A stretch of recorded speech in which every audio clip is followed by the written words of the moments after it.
یہ اگلی مرتبہ آپ کا اسائنمنٹ ہے. آپ اگر ایک چھوٹی سی نوٹ بک یا اس میں کہیں جگہ ہے تو چھوٹی سی نوٹ بک بنا لیں تو زیادہ بہتر ہوگا. تو انشاءاللہ اگر لاسٹ میں آپ کا امتحان ہوگا تو انشاءاللہ یہ نوٹس جو آپ نے لکھے ہیں، جو اسائنمنٹ کیا ہے، وہ بھی انف ہو جائے گا آپ کے لیے. اور اس طریقے سے ایک آپ کے لیے اس کو ریفر کرنے کا اور ساتھ میں اسائنمنٹ کے ذریعے سے اس کو یاد کرنے کا ایک اپارچونیٹی بھی مل جائے گی انشاءاللہ. تو یہ اللہ کے نبی صلی اللہ علیہ وسلم کا پچھلا تھوڑا سا ہم ریوائز کریں کہ اللہ کے نبی صلی اللہ علیہ وسلم کا تعلق قبیلہ قریش سے تھا، اور آپ کی والدہ بھی قرشی تھیں، آپ کے والد بھی قرشی تھے. ادھر آپ نے نام لکھنا ہے. والدہ کا نام کیا تھا، والد کا نام کیا تھا. اس کے بعد جو ہے وہ والد، والدہ اور والد، آپ کی مدر اور آپ کے فادر. جیسے جیسے جنریشن اوپر جاتی ہے، آپ کی والدہ کے فادرس اینڈ مدرس، پھر ان کے اوپر فادر سے رشتہ جب چلتے چلتے چلتے چلتے یہاں پہ پہنچتا ہے، ایسے ہی آپ کے والد، ان کا بھی جو ان کے والد ہیں، پھر ان کے والد دادا پردادا ہوتے ہوتے یہاں پر پہنچتا ہے. تو والد اور والدہ دونوں جا کر لنک ہو جاتے ہیں، مل جاتے ہیں اس پرسنالٹی کے اوپر. اللہ کے نبی صلی اللہ علیہ وسلم کی والدہ، والد، اور جیسے جیسے ان کے فور فادرز اوپر کی طرف جاتے ہیں تو یہاں جا کے والد والدہ کا خاندان مل جاتا ہے، ایک ہی خاندان ہو جاتا ہے. اکثر آپ دیکھیں گے کہ جب بھی سیرت پڑھیں گے تو عثمان ابن عفان کی جب سیرت پڑھتے ہیں تو ان کے خاندان میں پیچھے، اور اس میں اس کی بہت امپورٹنس تھی، اس کو لوگ علم الانساب بولتے تھے کہ کون سا رشتہ جا کے کہاں پہ مل جاتا ہے. تو یہ ہے، تو یہ جو ڈائیگرام ہے ایک طرح سے یہ آپ کو اچھی طریقے سے کئی چیزیں آپ کے اوپر اوپن اپ بھی کرے گا اور سمجھنے کے لیے آپ کو ایک آئیڈیا کریٹ کرے گا وہاں کے جو فیملی سسٹم کو سمجھنے کے لیے. دوسرا جو ہے وہ یہاں پر میچ دی کالم ٹائپ کا ہے. یہاں پر جتنے بھی ہیں یہ سب ان کے عربوں کی جانب سے ملے ہوئے ان کے نام ہیں، ان پرسنالٹیز کے، مگر ان کے ایکچوئل نام یہ ہیں. اس کو آپ نے میچ کرنا ہے کہ کلاب کا اصلی نام کیا تھا جو ان کے ماں باپ نے رکھا تھا، قصہ ان کا اصلی نام کیا تھا، یہ کلاب. ہاشم ان کا اصل نام کیا تھا، اور عبد المطلب ان کا اصلی نام کیا تھا. یہ چار چیزیں اگلی مرتبہ آپ نے یہ دو چیزیں کر کے لانا ہے. پھر اگلی مرتبہ دو اور ایسے چھوٹے چھوٹے شارٹ، تو آپ کو آسانی بھی ہوگی. آپ اپنے چھوٹی سی جو ڈائری کے اندر یا نوٹس کے اندر اس کو آپ رکھ سکتے ہیں. آج ہمارا جو ہے وہ ٹاپک کوشچن نمبر 17 اور 18 ہے، 17 اور 18.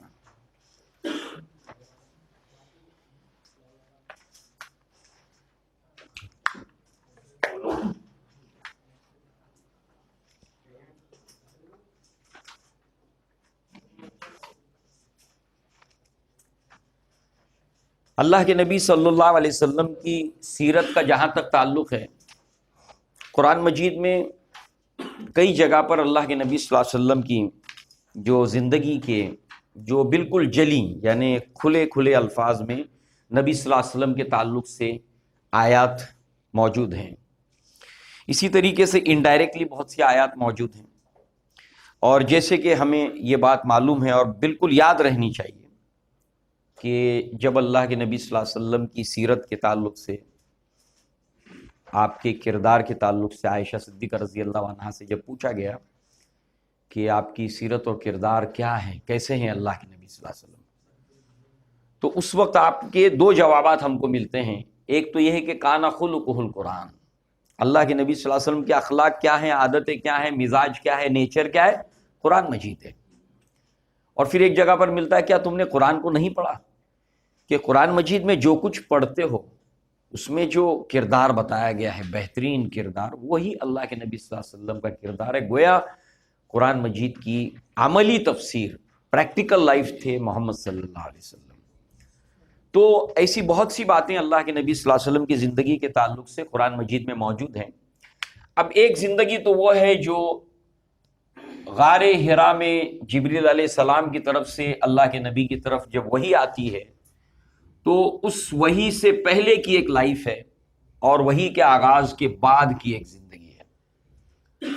تو وحی سے پہلے والی جو زندگی ہے اس میں بھی پھر یہ ہے کہ آپ کا ولادت اور ولادت کے بعد میں جو ہے وہ آپ کا بچپن، لڑکپن، بچپن، یہ جو دور ہے۔ آج کے کوشچن نمبر 17 18 میں یہی فوکس کر رہے ہیں ہم لوگ، اور اس کے بعد اللہ کے نبی کی ایک نوجوانی کا دور ہے، آپ کی شادی بیاہ ہوا، بچے ہوئے، یہ ایک پارٹ ہے۔ یعنی ہم اس کو 3 پارٹس کے اندر ڈیوائیڈ کر سکتے ہیں نبوت سے پہلے کی زندگی کو، اور ہمارا ٹاپک یہیں تک ہے اپنے کورس کے اندر، وہی کے بعد والی زندگی نہیں ہے۔ یہاں پر آ کر ہم اسٹاپ ہو جائیں گے، مگر اس زندگی کی بہت اہمیت ہے، اور اس کی اہمیت ہے اسی لیے نبوت سے پہلے کی زندگی کا ذکر بھی قرآن میں موجود ہے۔ وحی کے سلسلے سے پہلے اللہ کے نبی کے اوپر جب وحی نازل ہونا شروع ہوئی، اس سے پہلے کے بھی باتیں اللہ کے نبی کی زندگی کی قرآن میں موجود ہیں، اور بالکل واضح، ایک دم بین۔ اللہ تعالیٰ نے فرمایا الم یجد کا یتیمن فآوا، اے نبی صلی اللہ علیہ وسلم ہم نے آپ کو یتیم پایا تو بہترین ٹھکانہ آپ کو دیا۔ تو یہ جو آپ کی زندگی ہے، جب آپ یتیم تھے تو ہم نے دیکھا کہ اللہ کے نبی کی جو ولادت ہوئی ہے تو اس سے پہلے ہی آپ کے والد کا انتقال ہو چکا تھا۔ اور آج ہم جو کوشچن نمبر 17 اور 18 پڑھیں گے، اس کے اندر مزید اور ہم یہ دیکھیں گے کہ اللہ کے نبی صلی اللہ علیہ وسلم کی والدہ کا بھی انتقال ہو جاتا ہے، اور اللہ تعالیٰ نے آپ کی اس زندگی کو قرآن مجید کے اندر بیان کیا، الم یجد کا یتیمن فآوا، یعنی اس کی بہت اہمیت ہے۔ اللہ کے نبی کی نبوت سے پہلے کی زندگی میں بھی یہ پارٹ نبی صلی اللہ علیہ وسلم کی زندگی کا بہت اہم ہے۔ آج ہم پر یہ واضح ہو جائے گا کہ اس چیپٹر کی کتنی اہمیت ہے۔ اس آیت کو جو اللہ نے نازل کیا کہ آپ یتیم تھے تو اللہ تعالیٰ نے آپ کو بہترین ٹھکانہ دیا۔ پھر اور بھی آیات ہیں جو نبوت سے پہلے کی زندگی سے متعلق ہونے کے ساتھ ساتھ جب وحی کا سلسلہ شروع ہوا وہاں تک یہ 3 لینڈ مارکس ہیں اللہ کے نبی صلی اللہ علیہ وسلم کی زندگی کے، جو قرآن مجید میں 3 آیتوں کے اندر موجود ہے۔ الم یجد کا یتیمن فآوا، پھر اسی کے ساتھ ساتھ جو ہے وہ اللہ تعالیٰ نے فرمایا کہ ہم نے آپ کو بے سر و سامان پایا تو آپ کو غنی کر دیا، مالدار کر دیا۔ پھر فرمایا ووجدک ضالا فہدی، آپ کو راہ حق کی تلاش میں پایا، آپ حق کی تلاش میں تھے تو آپ کی طرف ہدایت نازل کی، آپ کو ہدایت کی، یعنی جو وحی کا سلسلہ شروع ہوا۔ یہاں تک یہ 3 آیتیں ہیں۔ یتیم، پھر وہ دور جب اللہ کے نبی تجارت کے ذریعے سے مالدار ہوئے، اس کے بعد خدیجۃ الکبریٰ رضی اللہ عنہا سے آپ کا نکاح ہوا، اور اس کے بعد وحی کا سلسلہ۔ یہ 3 لینڈ مارکس ہیں اللہ کے نبی صلی اللہ علیہ وسلم کی زندگی کے، بچپن، نوجوانی اور وحی کا سلسلے کا آغاز ہونا۔ الم یجد کا یتیمن فآوا سے لے کر وہ 3 آیتیں ایک ہی صورت کے اندر موجود ہیں، اور وہ صورت کا جو بیک گراؤنڈ ہے، پس منظر ہے، وہ بھی بہت خوبصورت ہے جب نازل ہوئی اللہ کے نبی صلی اللہ علیہ وسلم کے اوپر۔ تو بہرحال آج جو ہے وہ ہم جو ٹاپک ہمارا عنوان ہے وہ ہمارے نوٹس کے اندر کوشچن نمبر 17 اور 18 سے متعلق ہے۔ گزشتہ مرتبہ ہم نے دیکھا کہ اللہ کے نبی صلی اللہ علیہ وسلم اب مکہ آ گئے ہیں اور اپنی والدہ کے ساتھ رہ رہے ہیں۔ 4 سال کا قریب عرصہ آپ نے حلیمہ سعدیہ کے یہاں پر گزارا، اس میں 2 سال کا بریک ہے۔ عموماً 2 ہی سال جو ہے وہ بچے کو دودھ پلانے کے بعد واپس لا کر چھوڑ دیا کرتی، مگر ہم کو پتا ہے کہ دائی حلیمہ واپس آپ کو لے گئی۔ کیا کہہ کر لے گئی؟ کسی کو یاد ہے؟ آپ نے اللہ کے نبی کی والدہ آمنہ کو کنونس کیا اور وہ مان گئی، جی کہ اب یہاں کی آب و ہوا جو ہے وہ درست نہیں ہے، تھوڑے دن اور وہاں پر رہ لیں تو محمد صلی اللہ علیہ وسلم صحت مند ہو جائیں گے، تو لہٰذا جو ہے وہ یہ بات آپ کی والدہ مان گئی اور پھر دوبارہ بھیج دیا۔ اصل وجہ کیا تھی؟ حلیمہ سعدیہ اللہ کے نبی صلی اللہ علیہ وسلم کو لے جانا چاہتی تھی، اس کی اصل وجہ کیا تھی؟ خیر و برکت کے ساتھ اللہ کے نبی سے جو محبت ہو گئی تھی، جو قرب ہو گیا تھا، اس کی وجہ سے آپ سے الگ ہونے کو جو ہے وہ دل نہیں چاہتا تھا۔ یہ اللہ رب العزت نے بچپن ہی سے ہر ایک کے دل میں محمد صلی اللہ علیہ وسلم کے لیے اللہ تعالیٰ نے محبت، شفقت پیدا کر دی تھی، ہر ایک کے لیے۔ جس سے نبی کا واسطہ پڑا، اللہ کے نبی صلی اللہ علیہ وسلم کے لیے ان کے دلوں میں اللہ نے ایک نرم گوشہ پیدا کیا۔ ایسی چارمنگ پرسنالٹی بچپن ہی سے اللہ کے نبی صلی اللہ علیہ وسلم تھے۔ ایسا نہیں کہ نبوت کے بعد، نبوت سے پہلے ہی اللہ کے نبی صلی اللہ علیہ وسلم میں ایسی کشش تھی، اور جو بھی آپ کے ساتھ رہتا ایسے ایکسپیرینسز کرتا کہ بالکل آپ سے جدا ہونے کو اس کی طبیعت آمادہ نہیں ہوتی تھی۔ یہی وجہ ہے کہ حلیمہ سعدیہ آپ کو واپس لے گئی۔ اب آپ مکہ میں رہ رہے ہیں، والدہ ہیں اور دادا ہیں، اسی کے ساتھ ساتھ آپ کے چچاؤں کے اندر ایک لمبی فہرست ہے آپ کے والد کو چھوڑ کر۔ کتنے چچا ہوں گے؟ 9، اور ایک 10ویں کون؟ عبداللہ، جو آپ کے والد تھے جن کا انتقال ہو چکا تھا۔ اور کیسے ہم یہ جانتے ہیں کہ ان کا جو انتقال ہوا تھا وہ سفر کے دوران ہوا تھا، جب آپ کو تجارت کی غرض سے یا کسی وجہ سے آپ کے والد نے یعنی عبد المطلب نے بھیج دیا تھا مدینہ کی طرف یا شام کی طرف، اور آپ کا انتقال ہو گیا۔ تو آپ کی قبر جو ہے وہ وہیں مدینہ کے پاس میں آس پاس میں تھی۔ ایک اسی کے ساتھ ساتھ جو ہے وہ اب والدہ تھیں اور دادا تھے۔ اللہ کے نبی جب اپنی والدہ کے پاس آئے ہیں تو آپ کی عمر قریب کتنے سال تھی؟ 4 سال آپ کی عمر تھی اللہ کے نبی صلی اللہ علیہ وسلم۔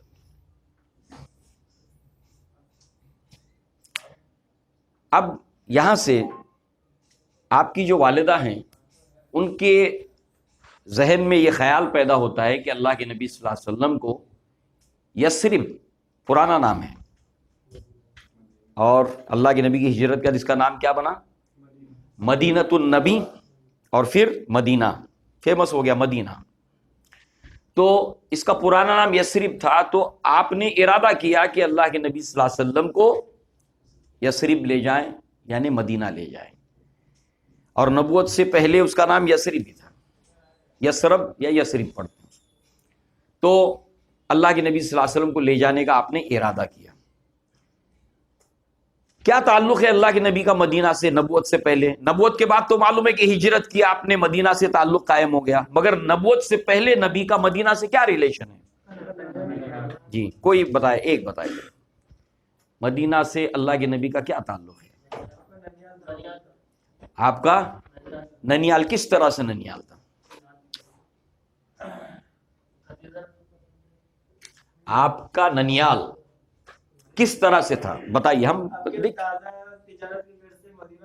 آپ کے دادا تجارت کی غرض سے، دادا تو عبد المطلب تھے، دادا تو عبد المطلب تھے، ہاشم، ویری گڈ، ہاشم جو ہے وہ تجارت کی غرض سے شام کی طرف گئے تھے اور مدینہ میں اسٹے کیا تھا، اور وہیں پر آپ نے ایک نکاح کیا تھا، اور ان کی جو بیوی تھی ان کا نام کیا تھا؟ سلمہ، برابر نا؟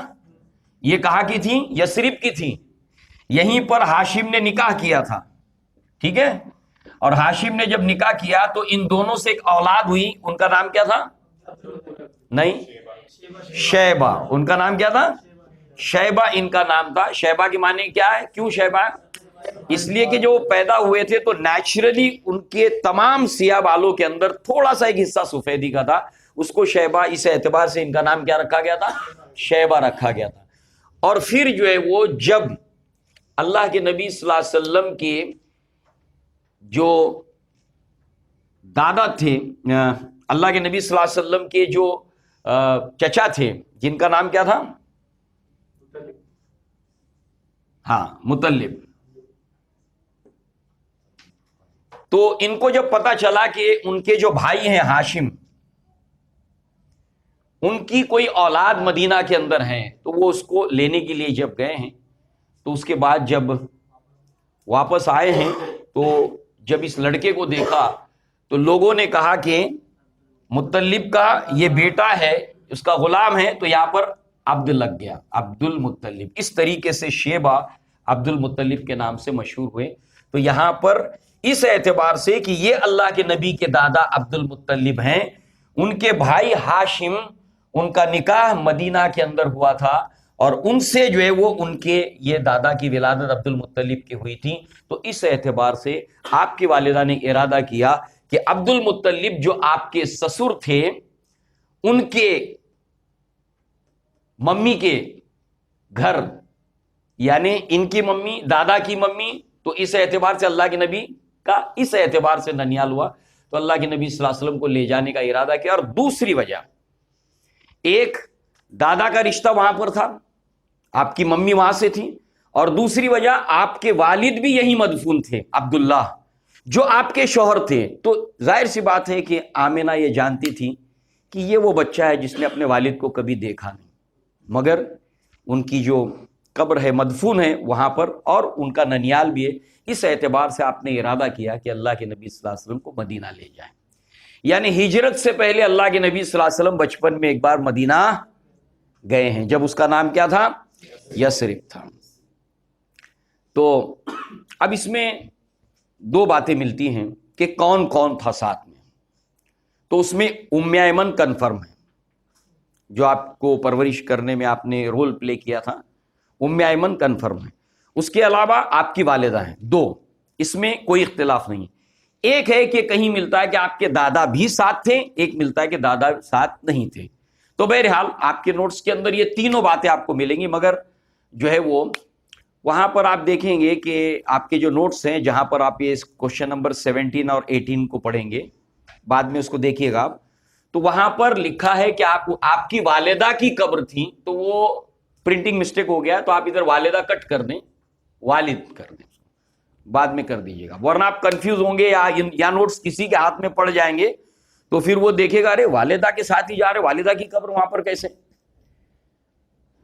تو اس کو آپ تھوڑا سا کٹ کر کے اور والد کر دیں. صرف یہ جو انگلش میں ہوگا تو بھی وہاں پر، انگلش میں شاید نہیں ہوگا، انگلش کے نوٹس میں، اردو کے نوٹس میں. ہاں انگلش میں بھی کیا لکھا ہے؟ مدر. ہاں تو وہ چونکہ اردو کو دیکھ کر ٹرانسلیشن کیا ہوا ہوگا، تو مدر کٹ کر دیں آپ، اور وہاں پر فادر لکھ دیں وہاں پر. تو آپ ہو سکتا ہے کہ کنفیوز رہیں، یا کوئی دوسرے کے ہاتھ میں نوٹس آئے تو وہ شاید کنفیوز ہو. تو پرنٹنگ مسٹیک ہے، اس کو آپ ٹھیک کر لیجیے. پیج نمبر 4 نمبر، انگلش میں 4 نمبر، انگلش کے نوٹس کے اندر 4 نمبر پہ، اور کوشچن نمبر 17 اینڈ 18 میں ہے. ٹھیک ہے، تو یہ کلیئر ہو گیا.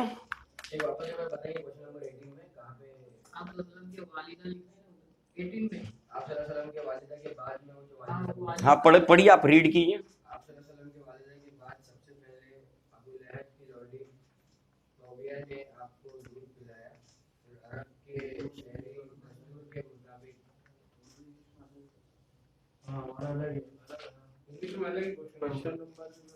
الگ ہے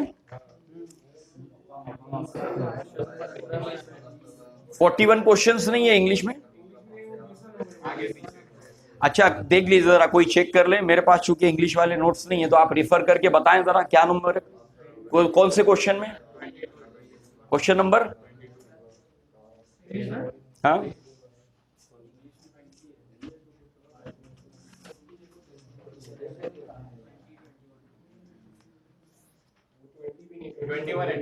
21 کیا لکھا؟ حلیمہ سعدیہ کے پاس سے واپسی کے بعد آپ نے اپنی ماں کے سائے میں کوئی 2 سال گزارے، پھر والدہ میں کے ساتھ مدینہ کے سفر کیا، جہاں والد لکھا نا. ہاں تو اردو کے نوٹس میں والدہ ہے، تو وہاں پر آپ والدہ کی جگہ والد کر دیں، ہے نا. انگلش میں برابر ہے. ٹھیک ہے، تو اب چلیے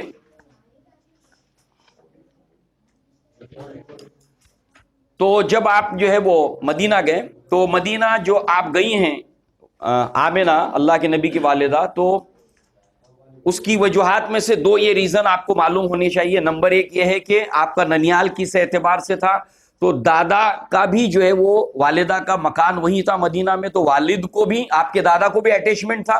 جس طریقے سے ہر ایک کو اپنے نانی یا اپنی والدہ کے جو ہے وہ ننیال کی طرف ایک اٹریکشن ہوتا ہے, تو ظاہر سی بات ہے کہ شیبہ یعنی عبد المطلب بھی وہ تو وہیں کے رہنے والے تھے, تو ان کو بھی ایک اٹریکشن تھا وہاں سے.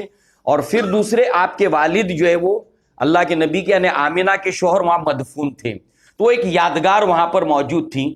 تو اللہ کے نبی نے نہیں دیکھا تھا اپنے والد کو, تو اب جب آ کے رہنے لگے امی کے پاس, تو یہ ہوا کہ چلو ان کو ان کے ننیال لے جایا جائے. اور پھر اس طریقے سے یہ تین افراد جو ہے وہ ام ایمن, عبد المطلب اور آمنہ یہ مدینہ جاتے ہیں اور قریب 1 مہینہ وہاں پر گزارتے ہیں.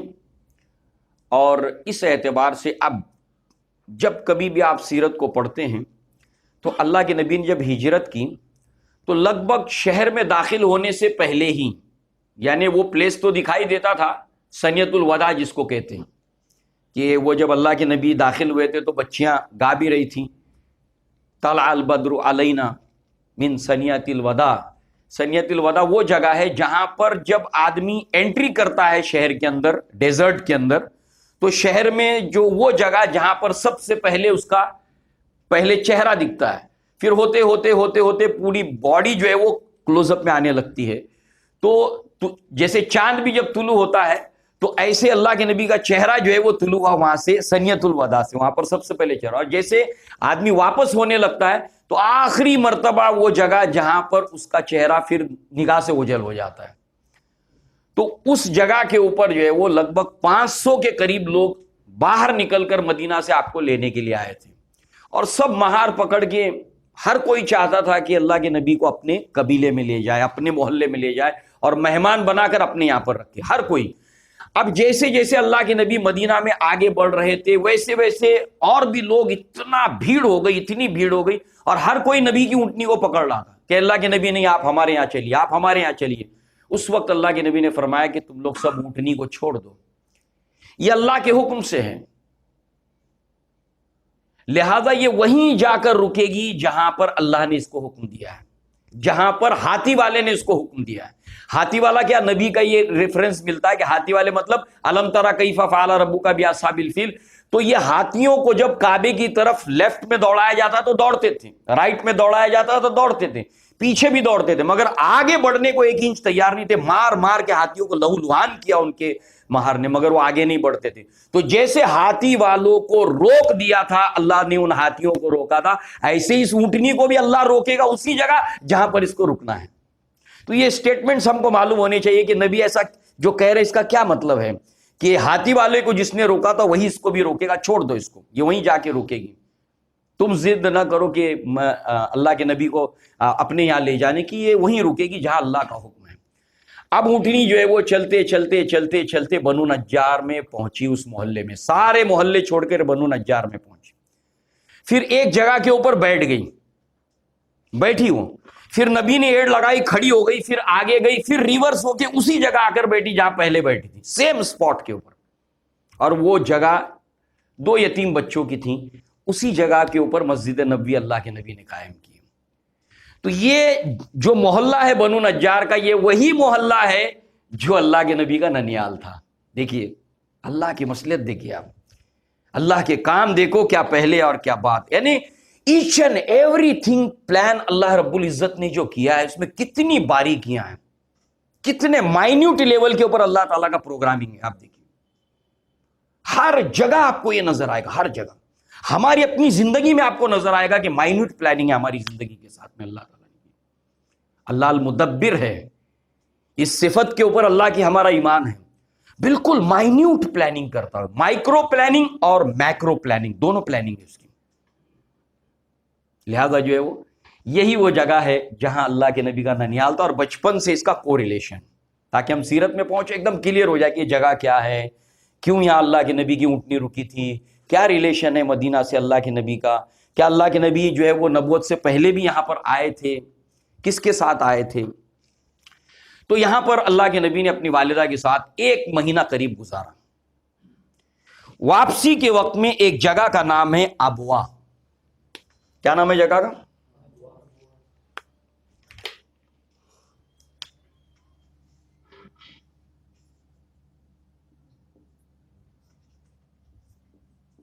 انگلش میں اسپیلنگ کس طریقے سے دیکھ لیجیے گا. It's a name of place. یہاں پر ایک غزوہ بھی ہوا ہے. یہاں پر ایک غزوہ بھی ہوا ہے. اس کا نام ہی ہے غزوہ ابوا. اور یہاں پر ایک ایونٹ ہوا تھا, ایک واقعہ ہوا تھا. جب اللہ کے نبی اس غزوے کے موقع پر اس جگہ پر پہنچے تھے,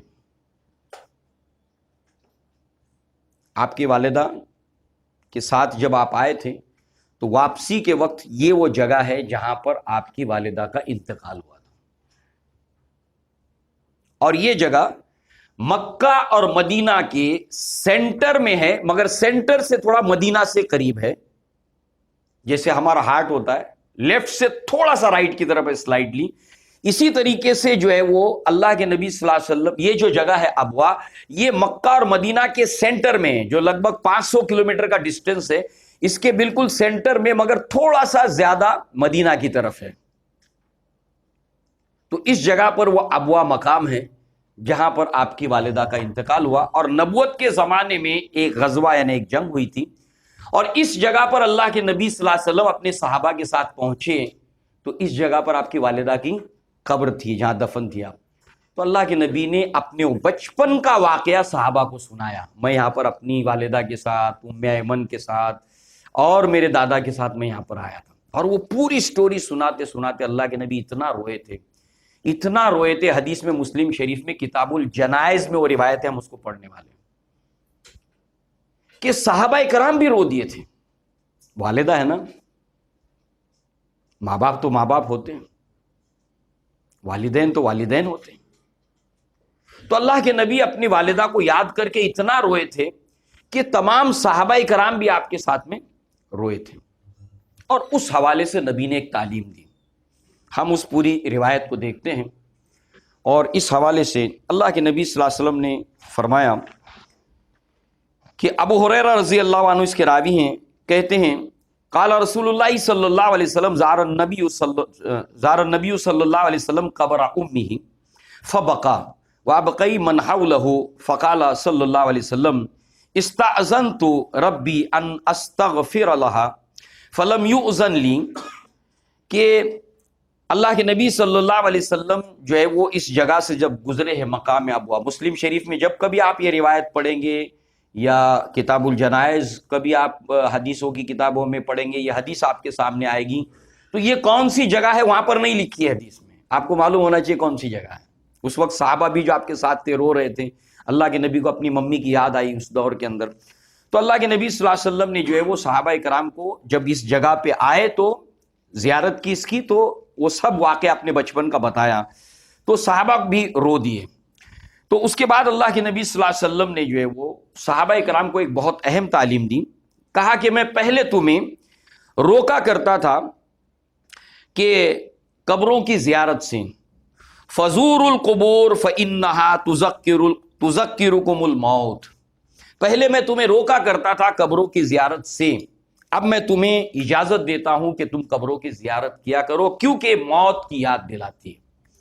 اب اس حوالے سے ایک اور روایت ہے, بریرہ رضی اللہ عنہ اس کی راویاں ہیں, تو جس کے حوالے سے جو ہے وہ ایک بات اسی کے تعلق سے اللہ کے نبی فرماتے ہیں کہ تم قبروں کی زیارت کیا کرو, کیونکہ اس کا 3 مقصد ہیں. اس کی زیارت کے 3 آبجیکٹیوز اور ایم ہیں اس کے, کہ یہاں پر تم جایا کرو.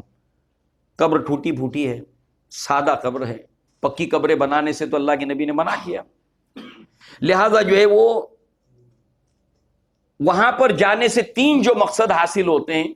اللہ کے نبی نے فرمایا نمبر 1, قبر جو ہے وہ آخرت کی یاد دلاتی ہے کہ مجھے بھی ایک دن یہاں پر آنا ہے, میرا آخری ٹھکانہ, میری آخری منزل, میری آخرت کا سفر یہاں سے شروع ہوگا. عثمان ابن عفان رضی اللہ عنہ جب کبھی بھی قبرستان جاتے یا قبر کا ذکر ہوتا تو اتنا روتے تھے کہ آپ کی داڑھی بھیگ جاتی. تو لوگ آپ سے سوال پوچھتے کہ آخرت کا ذکر ہوتا ہے تو آپ اتنا نہیں روتے جتنا قبر کا ہوتا ہے.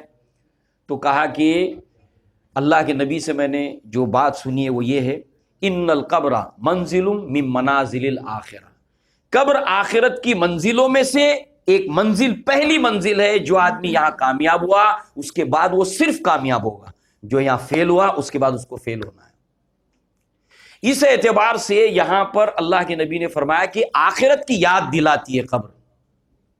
نمبر 2، انسان کے دل کے اندر نرمی پیدا کرتی ہے، انسان کا دل نرم ہوتا ہے۔ اور نمبر 3، انسان کی آنکھوں سے آنسو نکالتی ہے۔ یہ 3 مقصد ہیں۔ اس کے علاوہ جو دعا اللہ کے نبی سے ثابت ہے وہ خود ہمیں بتاتی ہے کہ وہاں پر جانے کا مقصد اور اس کی تمام جو باتیں ہیں وہ صاف ان 4 چیزوں سے واضح ہو جاتی ہیں۔ وہاں پر جانے کے بعد جو اللہ کے نبی نے دعا سکھائی، السلام علیکم اہل الدیار المؤمنین والمسلمین انا انشاء اللہ بکم لاحقون نسأل اللہ لنا ولکم العافیہ۔ تم کو سلام ہو اے مسلمان گھرانوں سے تعلق رکھنے والے، مومن گھرانوں سے تعلق رکھنے والے۔ یہ سارے قبر میں جو لوگ پڑے ہیں یہ بھی کبھی کسی مسلمان گھر سے تعلق رکھتے تھے، فلاں محلے میں رہتے تھے، فلاں عمارت میں رہتے تھے، مومنوں کے گھروں سے تعلق رکھتے تھے، مسلمانوں کے گھروں سے تعلق رکھتے تھے۔ اب ان کا گھر یہ ہے، ایسے ہی میرا بھی معاملہ ہونے والا ہے۔ اب پتہ ایڈریس وہ نہیں ہے ان کا جو ہوا کرتا تھا، یہ ہے ابھی اصلی پتہ، اصلی ایڈریس یہ ہے۔ ہم بھی تم سے ایک دن آ کر ملنے والے ہیں، ہم تمہارے لیے اور اپنے لیے اللہ سے عافیت کا سوال کرتے ہیں، اس لیے کہ عمل منقطع ہو گیا قبر میں جانے کے بعد۔ تو وہاں پر جانے والا دعا کر رہا ہے ان کے لیے کہ اللہ تعالیٰ تمہارے ساتھ میں بھی عافیت کا معاملہ کرے، آرام کا معاملہ کرے، اور ہمارے ساتھ میں بھی کرے۔ تم بھی محتاج ہو کہ اللہ تمہارے ساتھ عافیت کا معاملہ کرے، اور ہم بھی محتاج ہیں کہ اللہ ہمارے ساتھ عافیت کا معاملہ۔ تو لہٰذا جو ہے وہ آپ دیکھیے کہ یہ مقصد ایک طرف رہ جاتا ہے، شیطان کا یہ کام ہوتا ہے، اور پھر ایسے ہی دوسرے کاموں میں انسان مصروف ہو جاتا ہے، مگن ہو جاتا ہے۔ تو لہٰذا جو ہے وہ یہ پورا سیاق و سباق ہے کہ اس جگہ سے اللہ کے نبی جب غزوہ سے واپس آ رہے تھے تو یہیں پر آپ نے اپنے بچپن کا واقعہ صحابہ کو بتایا، روئے اپنی والدہ کو یاد کر کے، اور صحابہ کرام بھی جو ہے وہ اس کو سن کر روئے ہیں۔ 6 سال کی عمر ہے اللہ کے نبی کی، آپ سوچئے 6 سال کی عمر میں بچہ جو ہے وہ 5th اسٹینڈرڈ پہلی جماعت میں ہوتا ہے، 1st اسٹینڈرڈ میں ہوتا ہے، اور اس کا 6واں سال شروع ہو جاتا ہے، 5واں ختم ہو کر۔ تو آپ کسی بھی پہلی جماعت کے بچے کو دیکھیے اور امیج کیجئے کہ یہ اللہ کے نبی کی عمر تھی جب آپ کے والدہ دوران سفر، گھر میں نہیں ہے، یہ زیادہ تکلیف ہے، سفر کے دوران، اور اس وقت آپ ام ایمن سے اپنے دادا سے لپٹ کر بہت روئے تھے۔ 6 سال کا بچہ ہے، علم یجد کا یتیمن فآویٰ۔ اب یہاں پر ایک کوشچن مارک ہے، ایک سوالیہ نشان ہے۔ اللہ علی کل شیء قدیر ہے، اللہ چاہتا تو آپ کے والدین دیر تک زندہ رہتے، مگر اللہ کے پلاننگ کے اندر یہ ہے کہ آپ صلی اللہ علیہ وسلم کے والد کا انتقال آپ کی ولادت سے پہلے ہو گیا۔ دوسری طرف 6 سال کی عمر ہے جب آپ کی والدہ کا انتقال ہو گیا، اور دوران سفر ہوا، اور ایسا یادگار رہا نبی کے لیے یہ واقعہ۔ بچپن کے بہت سے واقعات آدمی بھول جاتا ہے، مگر یہ واقعہ ایسا یاد رہا نبی کو کہ آپ نے نبوت کے بعد بھی اس واقعے کو سنایا، اتنا آپ کے حافظے کے اندر یہ محفوظ ہو گیا۔ 6 سال کی عمر کا واقعہ۔ کیوں؟ کہ کچھ واقعات ایسے ہوتے بچپن کے کہ سب بھولنے کے باوجود آدمی اس کو نہیں بھولتا، وہ بہت اہم ہوتا ہے۔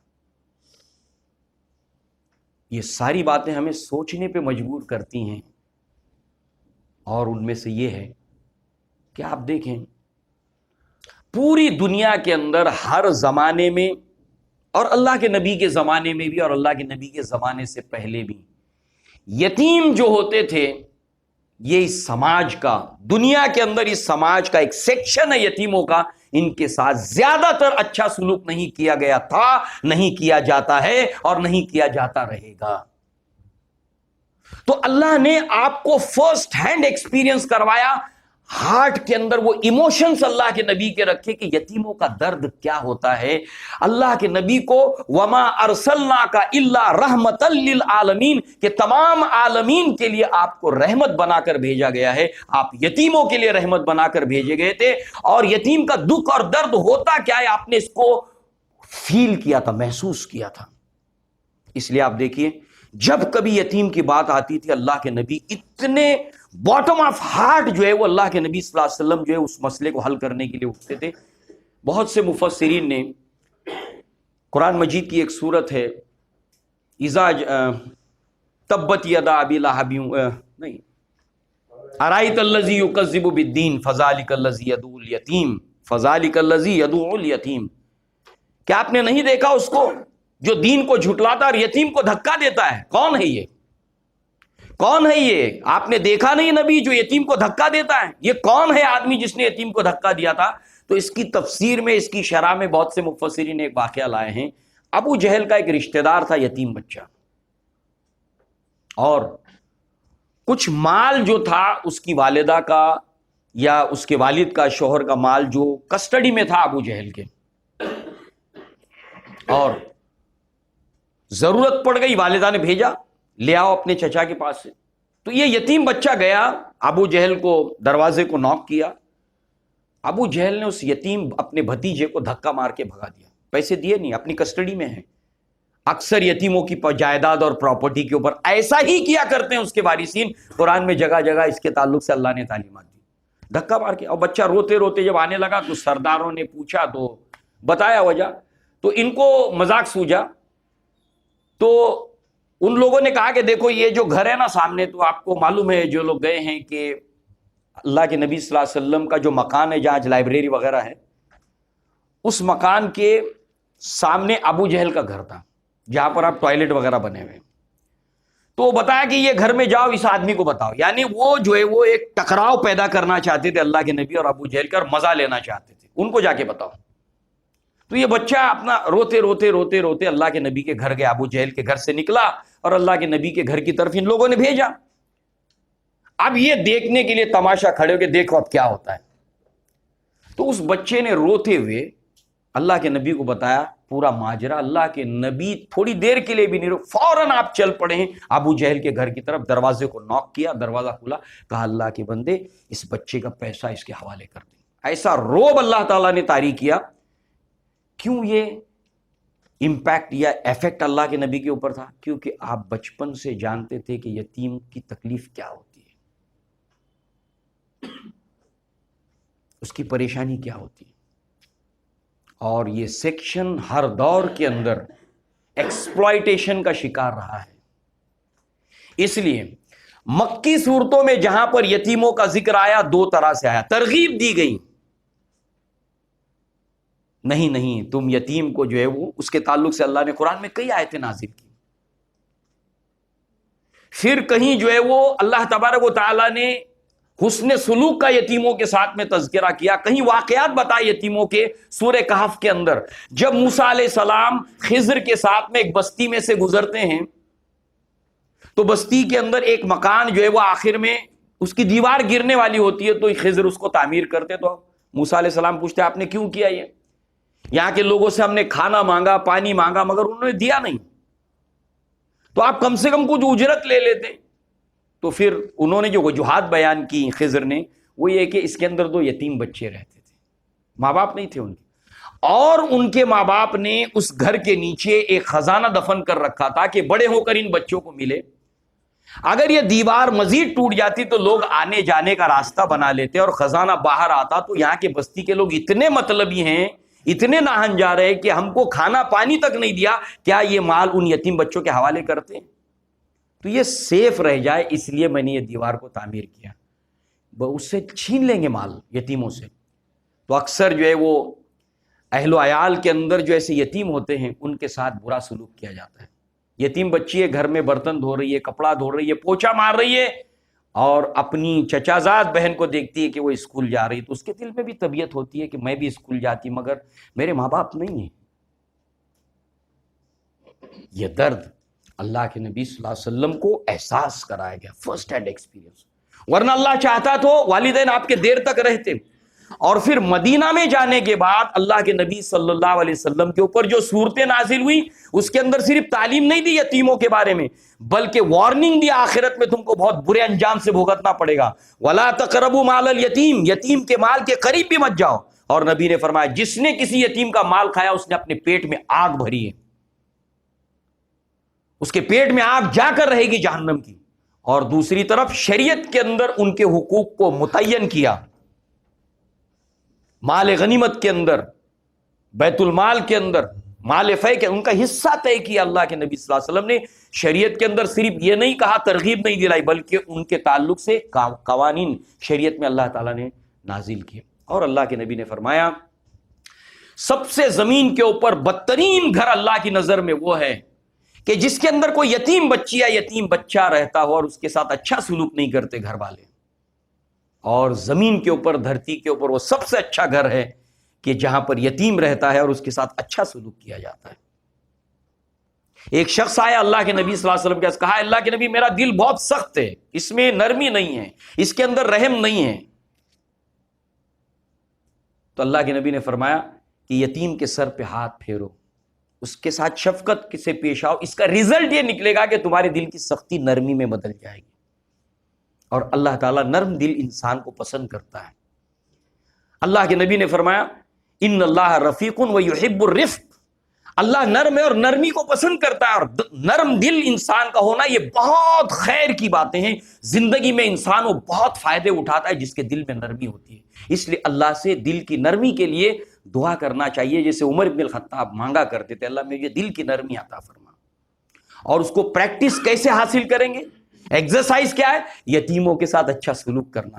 ہمارے رشتہ داروں میں، ہمارے گھر میں، ہماری فیملی میں، ہمارے پڑوس میں اگر کوئی یتیم ہے اس کے ساتھ اچھا سلوک کرنے سے دل میں نرمی پیدا ہوتی ہے اور اللہ سے محبت، اللہ سے قرب حاصل ہوتا ہے۔ اس سے اس کو ایکسپیرینس کر کے دیکھنا، اور پھر جب ہم کو پتا چلے یار یہ تو بہت کام کی چیز ہے، تو ظاہر سی بات ہے ہماری زندگی کا اس کو ایک عمل بنا لینا۔ سوچئے ہم اپنی اولاد کی پرورش کرتے ہیں، ان کو ڈاکٹر انجینئر بناتے ہیں، ایک یتیم بچے کو اگر ہم اپنے گھر میں تعلیم دے کر اس کو ایک سماج میں ایک منصب تک پہنچائے تو کیا گزرنے والا ہے؟ کون سا بڑا نقصان ہو جائے گا؟ مگر یہ کتنا بڑا اچیومنٹ ہے ہماری لائف کا کہ اگر ہم ایک یتیم بچے کو اس کو تعلیم اور تربیت کے ساتھ میں جو ہے ایک مقام تک، سوسائٹی میں ایک جگہ تک پہنچائے، کتنا بڑا اچیومنٹ ہے، کتنا بڑا ہے۔ مرنے سے پہلے انسان کو اس بچے کو دیکھ کر ایک سکون میسر آئے گا۔ لہذا اللہ کے نبی نے اس کی ترغیب دی۔ جب حمزہ رضی اللہ عنہ کی جو بچی ہے یتیم تھی تو اللہ کے نبی اس یتیم بچی کو جب فتح ہوا مکہ تو بچی جو ہے وہ اللہ کے نبی کے پاس دوڑی دوڑی آئی تو اللہ کے نبی نے اپنے اس کو گود میں اٹھا اور اتنا روئے اللہ کے نبی اپنے چچا حمزہ رضی اللہ عنہ کو یاد کر کے، یہ انہی کی بچی تھی۔ تو اللہ کے نبی نے ترغیب دلائی صحابہ کو کہ کون اس کو اپنے گھر میں اپنی اولاد کی طرح پرورش کرے گا؟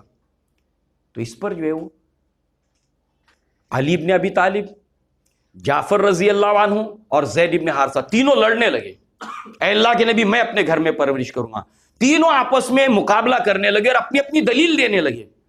تو جعفر رضی اللہ عنہ نے کہا کہ اللہ کے نبی میں زیادہ حقدار ہوں اس بچی کی پرورش کرنے کا، اس لیے کہ اے اللہ کے نبی اس کی جو خالہ ہے وہ میری زوجہ ہے، میری بیوی ہے، یعنی اس کی والدہ کی جو سگی بہن ہو وہ میری بیوی ہے۔ تو اللہ کے نبی صلی اللہ علیہ وسلم نے کہا کہ خالہ ماں سے زیادہ قریب ہوتی ہے، اس لیے اللہ کے نبی نے علی بن ابی طالب کی بجائے، زید بن حارثہ کی بجائے جعفر رضی اللہ عنہ کے اس کو حوالے کیا۔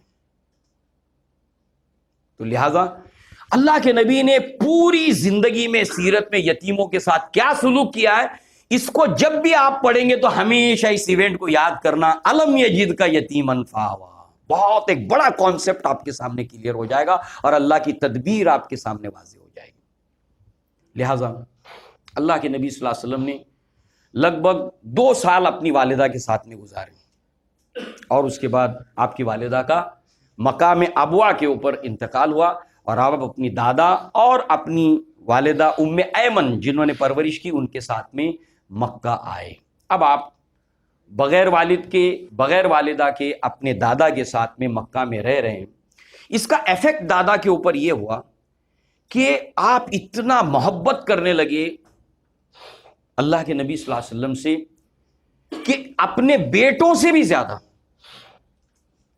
آپ کے حرم میں بیٹھنے کی ایک جگہ تھی۔ ہر سردار جو ہوتا تھا اور ہر قبیلہ اس کے حرم میں بیٹھنے کی ایک جگہ ہوتی تھی، اور سردار اس کے اوپر چادر بچھائی جاتی تھی، اس کے اوپر وہ بیٹھتا تھا اور باقی سب لوگ اس کے اطراف میں بیٹھتے تھے، کوئی چادر پر آنے کی ہمت نہیں کرتا تھا۔ وہ رسپیکٹ کی علامت تھی، تعظیم کی علامت تھی۔ تو اللہ کے نبی جب بیٹھتے تھے آپ کے دادا عبد المطلب، تو اللہ کے نبی چھوٹے تھے 6 سال کے، تو اس وقت جو ہے وہ آپ کے گود میں جا کر آپ کے قریب جا کر بیٹھتے تھے، تو چاچا لوگ روکتے تھے، ارے نہیں جاؤ نہیں جاؤ، رسپیکٹ کی وجہ سے۔ تو دادا کہتے تھے چھوڑو، میرے اس بیٹے کی شان بہت نرالی ہے، اس کو مت روکا کرو۔ تو کوئی بھی آپ کو روکتا نہیں تھا، آپ اپنے دادا کے بالکل قریب، یعنی آپ نے اولاد سے بھی زیادہ اللہ کے نبی کو کیئر کیا ہے۔